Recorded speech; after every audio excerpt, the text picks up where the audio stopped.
MOIRAINE's out of time. Yep. Matt's betraying the crew. Shady Welcome stuff. back to Structure. I'm your host, H. This is my co host, E. Today, we're going to be reviewing The Wheel of Time, episode 6. Yeah, this episode was loaded, and if you're not excited about this episode, you weren't paying attention. H, let's dive in. Let's go.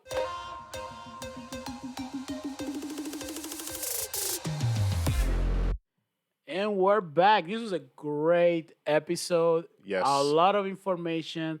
We A learned a whole lot bunch. about the show. Nice cliffhanger at the end. We're gonna break it all down. We're gonna structure everything as we always do. So let's start with the Amerlin seed. We finally see the Amerlin seed, the leader, the reigning Aes Sedai sitting on the throne. Exactly.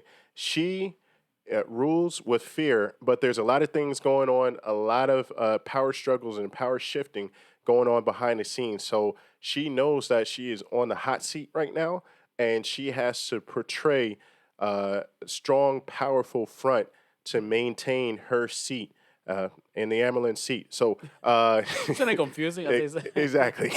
So what we see in this first scene is that We see her motives. We see how she, she's Yeah. with her dad. We Uh-huh. see that her dad he was missing a hand.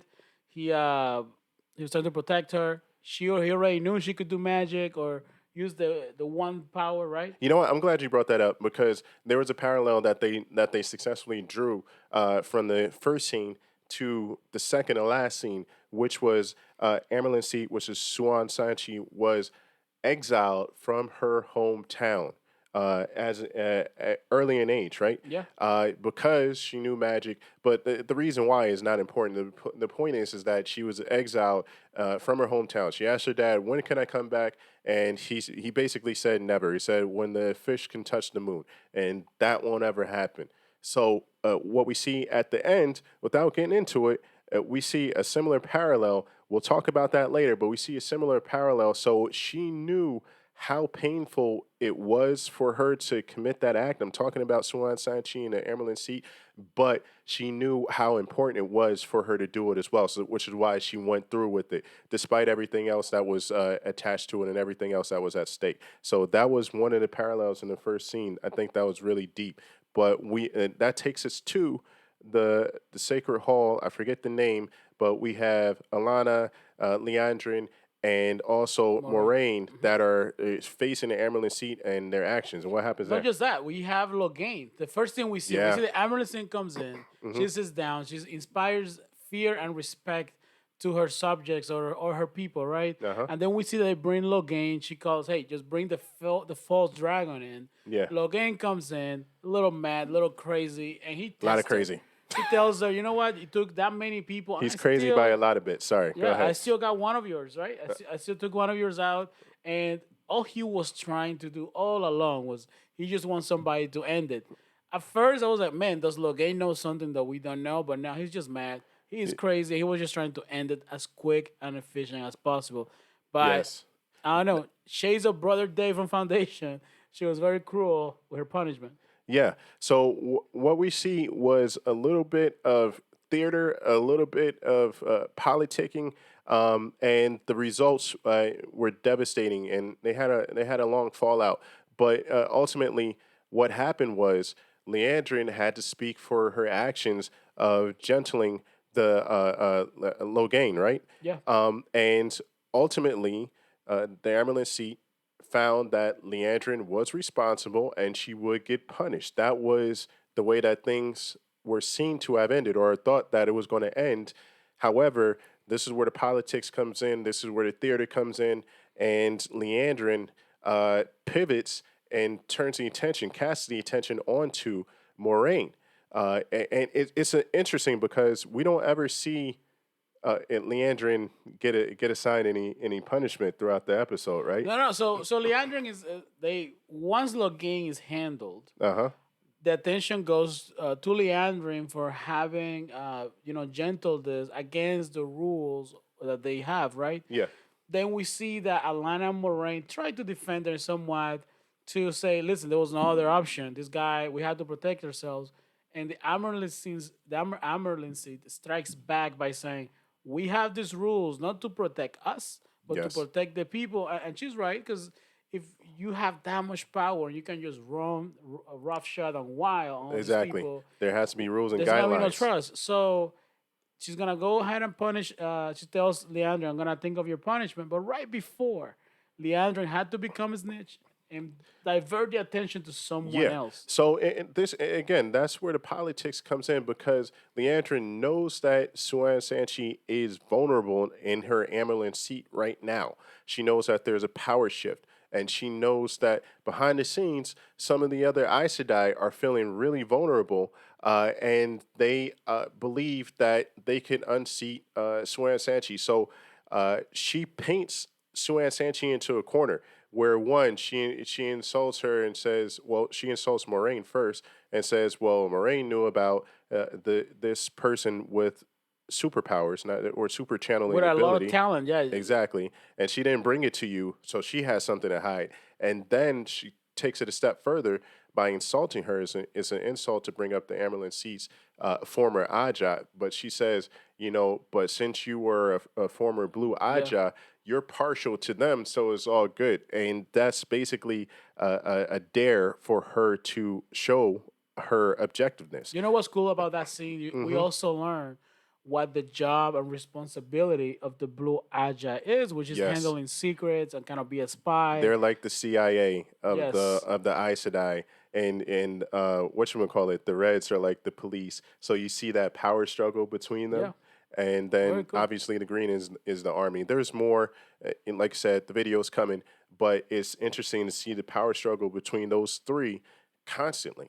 No, certainly. So we see, and it's weird because as someone made a alluded to see a green and a blue Aja talk for and protect a red Aja, right? Yeah. And then what does Leandrin does in Leandrin's fashion? She snitches on Moraine, diverts the attention to Moraine, saying, "Hey, you've been gone. What have you been doing? You found somebody of power. Hey, there's people attacking us from attacking different villages, Trollocs. And you're supposed to tell us, And you didn't, what were you doing?" what were you doing? Which puts her in a very Was it? tough position. Now the Amerlin seed goes ahead and asks Moraine, "Hey, you're not. They are not the only ones that want to know what's going on. Yes. Like, where have you been? Tell me now." Yes, and it is a very precarious position because as you go further into the episode, which we'll get into, you find out what the connections are, and but in the present moment, not Leandrin, Moraine has to speak for her actions, but she cannot. And also, one thing you see throughout this entire episode, Moraine is put into situations where she has to reveal her hand.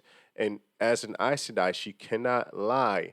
So she's always, in each situation, there's like four of them. In each situation, she sort of diverted the answer or changed the answer a little bit. And in this case, she said, "I cannot say." Instead of lying, she said, "I cannot say." Not that she will not. She cannot say.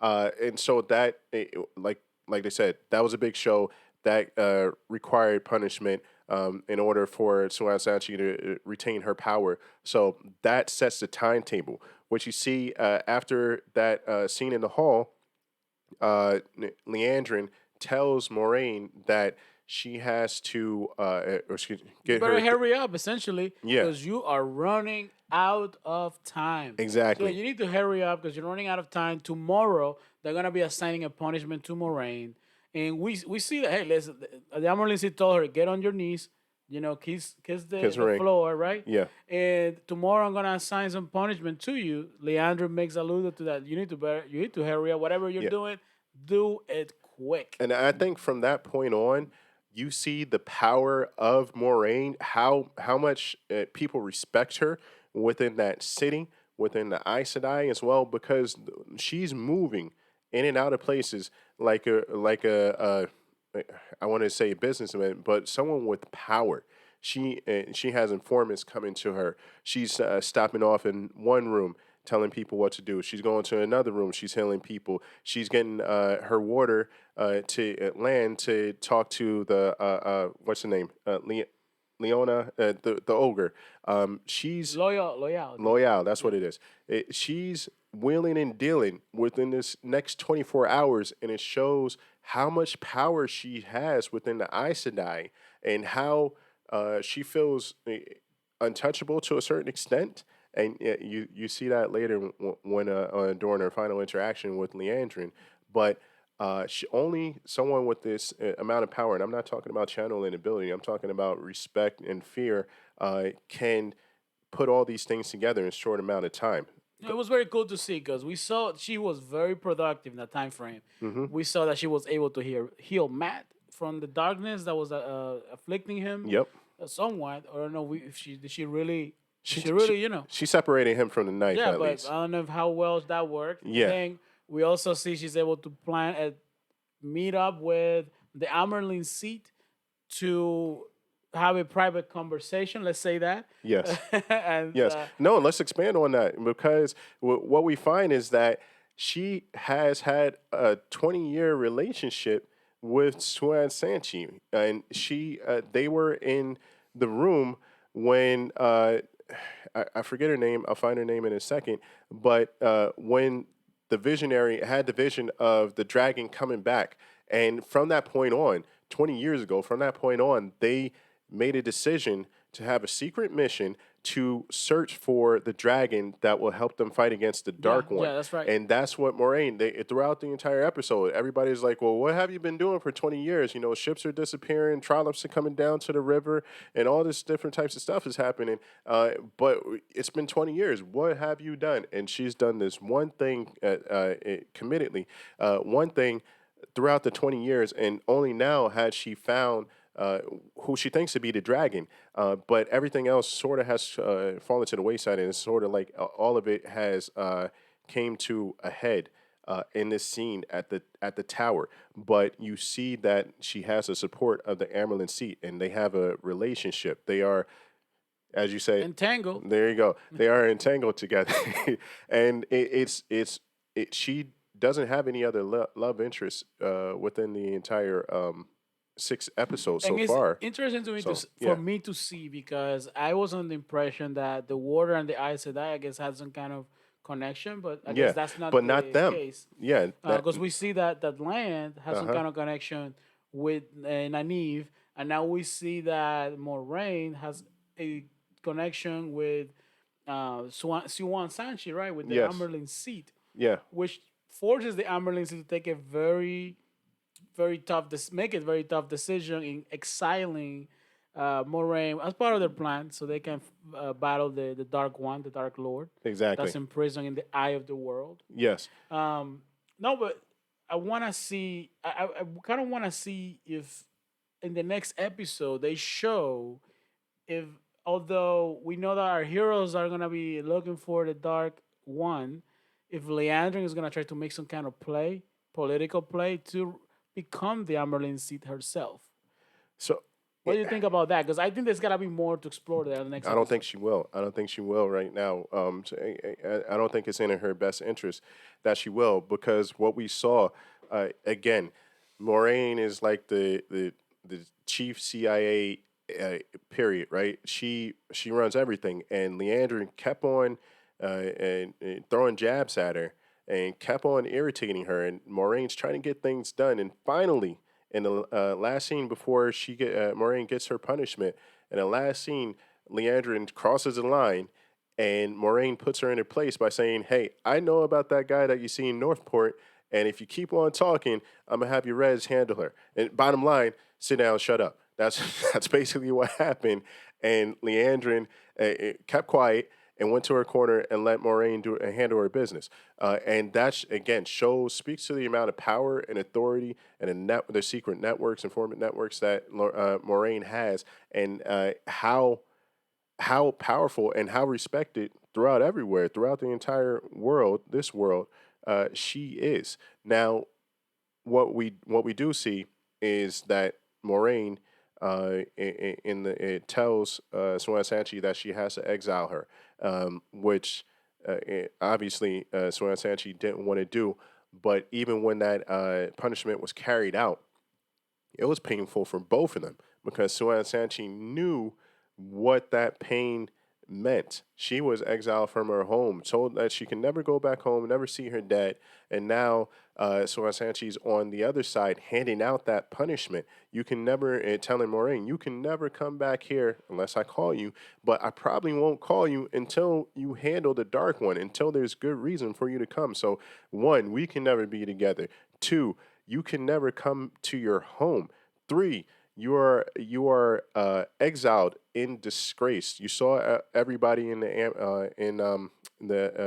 Aes Sedai stand up and turn their back, and in the military at least, that's a sign of dishonor. You've been disgraced. So not only was she kicked out, but she was officially disgraced.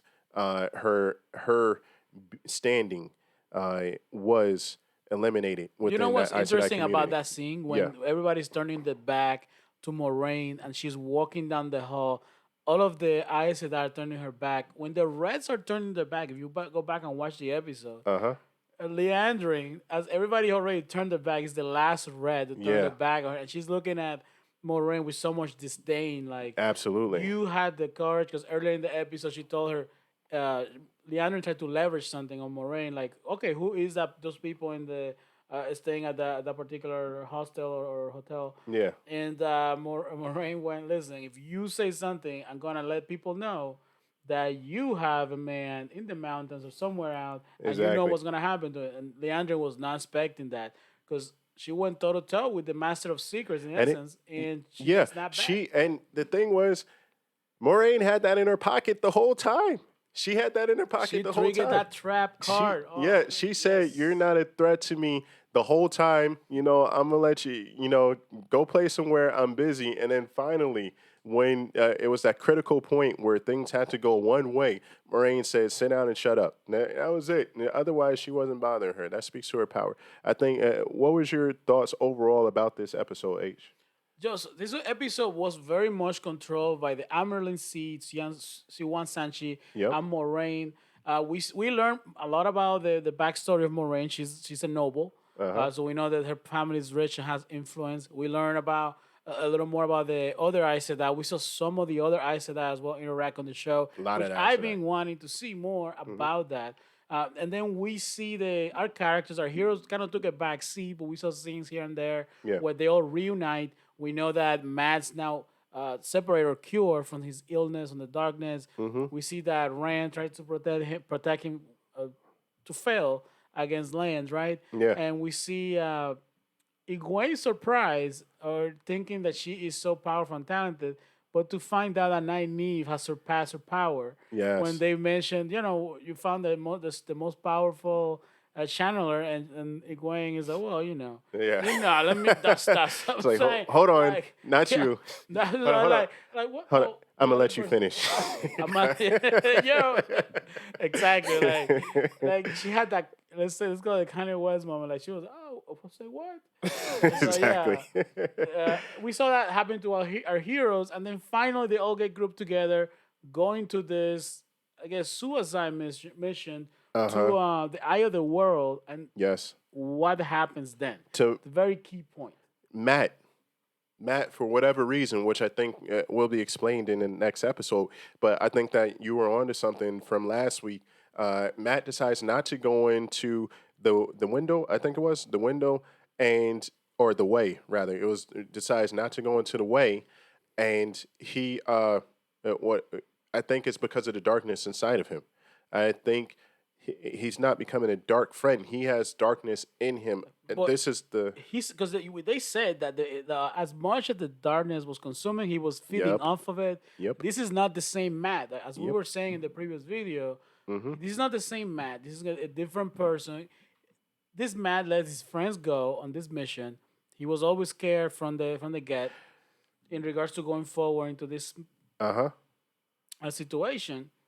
He did ask. I mean, to be fair, you gotta be very, very brave to risk your life going against the strongest evil person in the world. Yeah. This person was not able to be eliminated by the previous dragon.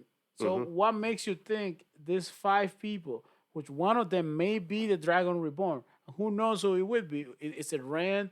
Is it Matt? Is it Egwene? Is it Perrin? Is it Nynaeve? We don't know. Or is it I all of think it's them? all of them. Like Like, Captain Planet, like your exactly. Like powers together. No. exactly. Powers unite. I think it's all of them.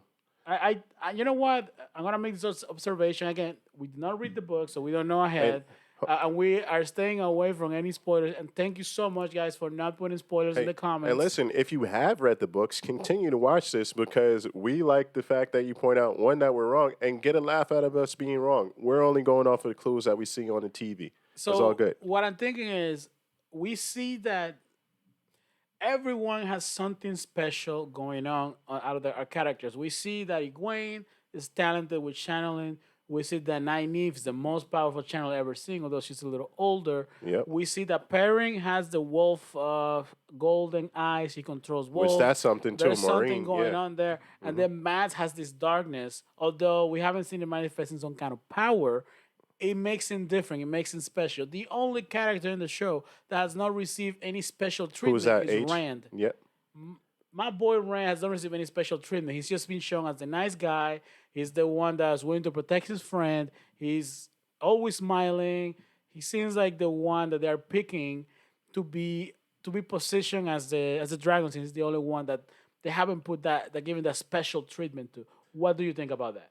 I think that we're going to have more on that on our preview show. But to go back to Matt, isn't it funny that he's a klepto, right? And because he stole the knife is the reason why he got the darkness. Yep. Yeah, I think that's a big deal. I think that was Yeah, interesting. because that's a negative trait.